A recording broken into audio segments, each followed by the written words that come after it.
Ya, pertanyaanmu. Apa itu kan paus kan yang tertinggi kan Pak? Paus Nah, tertinggi ya. kenapa paus bisa dipenjarakan sama Kaisar Prancis ya Pak?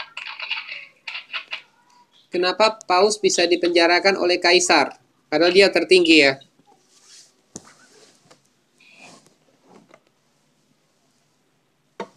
Gimana Pak? Kenapa dia bisa dipenjarakan oleh Kaisar Fransiskan? Padahal Paus itu punya kedudukan tertinggi. Iya. Ya, walaupun Paus punya kedudukan tertinggi, perlu kita ketahui bahwa pada zaman itu juga Kaisar, Kurang jelas Pak. pada zaman itu Kaisar, halo cek, sudah jelas suara saya? Kedengaran tadi putus-putus Pak. Ya, karena pada zaman itu Kaisar itu punya otoritas juga, dia melakukan perlawanan secara politik pada waktu itu negara dan agama itu sudah mulai berpisah. Jadi ada keterpisahan karena ada konflik dalam kepausan, konflik sehingga kekuatan paus mulai melemah, sehingga itu dimanfaatkan oleh kaisar, memanfaatkan kesempatan untuk dia menggulingkan kekuasaan paus. Karena paus waktu itu tidak lagi menjadi contoh, tidak lagi menjadi teladan, sehingga menjadi kesempatan bagi kaisar untuk memenjarakan paus. Karena posisi negara dan agama sudah terpisah pada zaman itu. Jelas?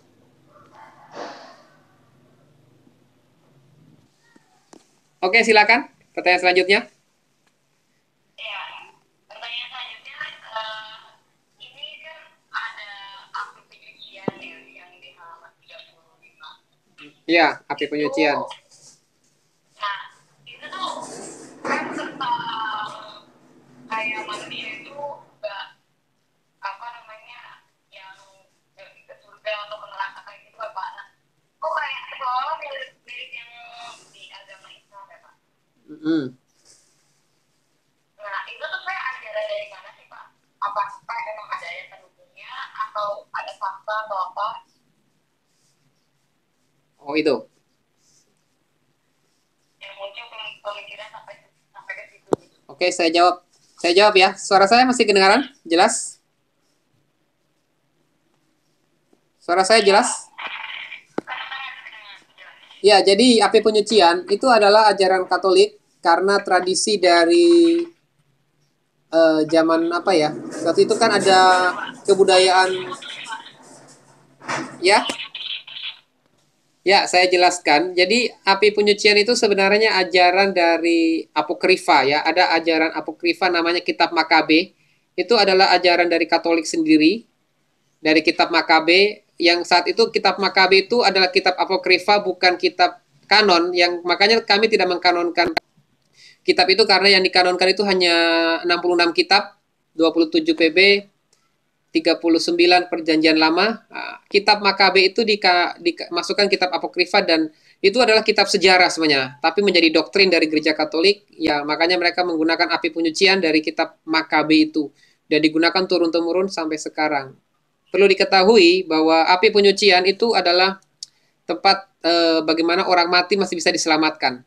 Sekalipun dia mati dengan dua orang-orang kudus mendoakan mereka yang masih hidup, dua orang-orang kudus yang mendoakan mereka yang sudah meninggal atau yang sudah mati, itu akan bisa diselamatkan melalui doa orang kudus. Itu yang dikenal dengan yang namanya api penyucian.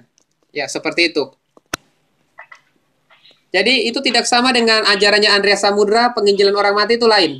Itu doktrin yang berbeda. Tidak sama penginjilan orang mati dengan api penyucian. Oh iya ya, nggak maksudnya kayak kan itu juga kan dari bukan dari amal tapi kita kan itu kan kita yang dari Katolik itu kan Pak. Iya, iya sama. Jadi ajaran yang menyimpang, ajaran yang tidak sesuai dengan ajaran Alkitab yang kita pegang. Gimana Pak? Itu adalah ajaran yang menyimpang atau ajaran yang tidak sesuai dengan firman Tuhan yang kita pegang. Baik penginjilan orang mati maupun api penyucian. Apakah sudah jelas? Oke Pak. Sudah jelas? Jelas Pak. Silakan yang Ini terakhir. satu pertanyaan lagi Pak. Iya. Satu pertanyaan. Silakan. Jadi kan memang boleh wanita itu layak. Nah, tiba-tiba jadi bisa itu gimana Pak? Boleh apa? Wanita apa?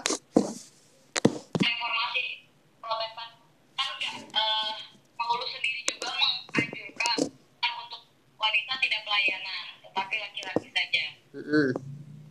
dalam surat-suratnya. Nah, kok bisa tiba-tiba wanita hampir kebanyakan wanita itu bisa pelayanan gitu? Apakah itu dari reformasi Protestan juga atau gimana?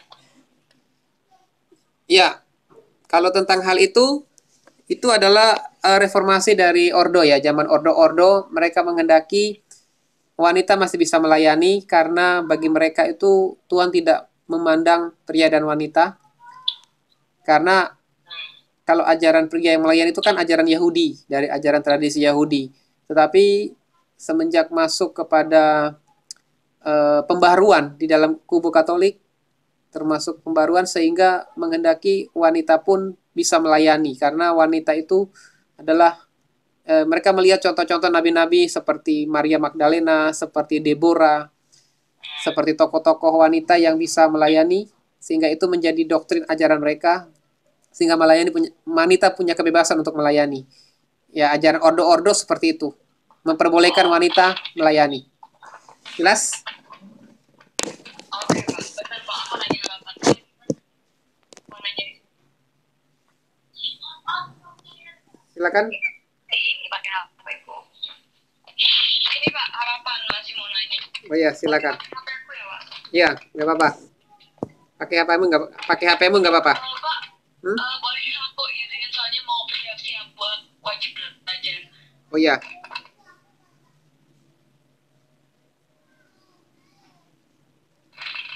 Oke. Ya, silakan. Harapan. Halo Pak. Ayah, halo. Yang pertanyaan saya dong Pak tadi Pak. Nah, Itu tentang ajaran gnostik dengan ajaran iman Kristen. Sebenarnya ajaran gnostik itu mengapa dikatakan bertentangan dengan pengajaran tentang iman Kristen? Sebenarnya pertentangannya itu titik pertentangannya. Saya kan di buku yang saya baca di Harta Bejana ini ditulis adat-adat gnostik itu berlawanan dengan adat-adat iman Kristen. Nah, jadi saya bingung, kok mereka bertentangan, apa pertentangannya mereka? iya, saya jawab ya. Jadi, iman Kristen itu kan iman yang mendasari tentang keselamatan itu di dalam Yesus Kristus. Dan firman Allah itu punya otoritas tertinggi. Tetapi kalau ajaran Gnostik itu memadukan ajaran iman Kristen dengan filsafat Yunani. Filsafat Yunani yang mana mengenai logos, mengenai beberapa hal intelektual, dan dipadukan dengan iman Kristen. Jadi itu bagi orang-orang yang mempertahankan iman Kristen, menganggap ajaran Gnostik itu menyimpang dari firman Tuhan karena mereka memadukan ajaran iman Kristen dengan filsafat Yunani.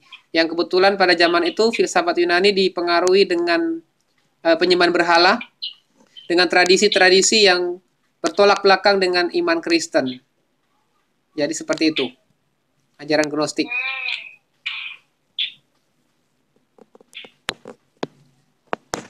Itu yang melahirkan bidat. Makanya ajaran Gnostik itu banyak memunculkan bidat-bidat Kristen pada zaman itu. Nah, munculnya bidat itu dari ajaran Gnostik itu. Makanya muncul yang namanya bidat. Sudah jelas? Sudah jelas? Iya Pak, jelas. Oke. Sudah ya? Sudah? Sudah nggak ditanya lagi? Sudah nggak ada pertanyaan? Besok-besok kita mau. Besok-besok lah Pak, soalnya kita mau siap-siap wajib. Ya. Oke. Terima kasih. Tuhan berkati. Shalom.